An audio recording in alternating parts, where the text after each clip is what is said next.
তামিম চৌধুরী বাংলাদেশের বংশোদ্ভূত, কিন্তু সে কানাডা সিটিজেন। আমাদের বিভিন্ন তথ্য ছিল সে সিরিয়াতে প্রশিক্ষণ নিয়ে আসছে, বাংলাদেশে এসেছিল এবং যতগুলি ঘটনা ঘটেছে গুলশানে ঘটনা বাংলাদেশে এসেছিল এবং যতগুলি ঘটনা ঘটেছে গুলশানে ঘটনা, শোলাকিয়া ঘটনা সহ সবগুলি এই তামিম চৌধুরীর নেতৃত্বে নিউ জেএমবি ঘটিয়েছে। আমরা তামিম চৌধুরীকে দীর্ঘদিন যাবৎ খুঁজতেছিলাম। কিছুদিন আগে আমি পুলিশ সদর দপ্তর পুলিশ হেডকোয়ার্টারে আমি তার গ্রেপ্তারের জন্য পুরস্কার ঘোষণা করেছি 20 লক্ষ টাকা। জানেন, আমরা পুলিশ হেডকোয়ার্টারে ইন্টেলিজেন্স যে আছে, সে আমাদের সেই শাখার একটা ইন্টেলিজেন্স যে তামিম চৌধুরী সোয়াট টিম সহ এখানে আমরা অভিযানের জন্য আসি।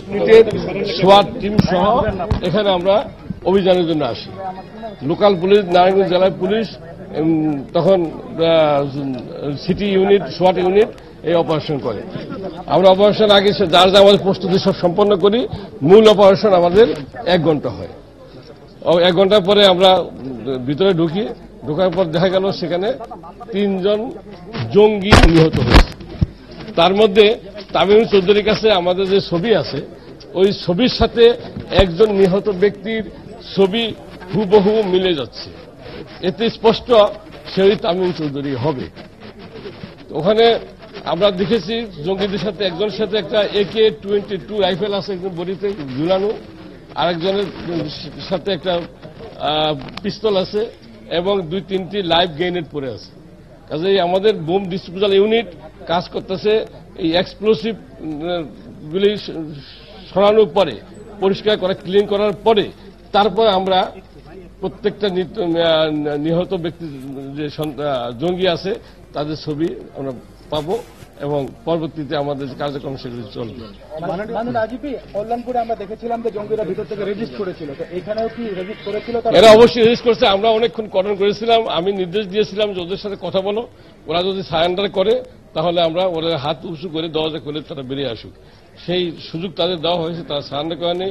পুলিশের উপরে তারা গ্রেনেড করছে, 4-5টা গ্রেনেড মারছে এবং তাদের AK-47 দিয়া, AK-22 দিয়ে তারা গুলি করছে।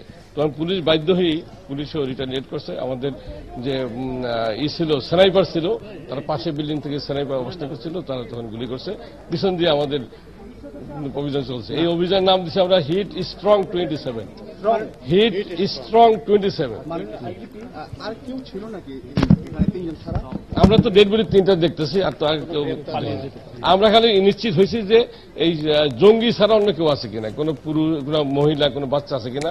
যখন আমরা কনফার্ম হয়েছে না কোনো মহিলা বাচ্চা কেউ নেই, তো ওরা কয়েক মাস আগে গুলশান ঘটনার পরে, কল্যাণপুরে ঘটনার পরে তারা এখানে তারা ঔষধের ব্যবসা করে এই পরিচয় দিয়ে এখানে ভাগ। আহত নয়, 3 জনের ডেড বডি আছে, 3টা ডেড বডি আছে।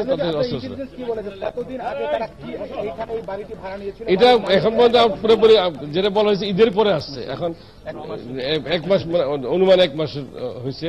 তো এই তথ্যগুলি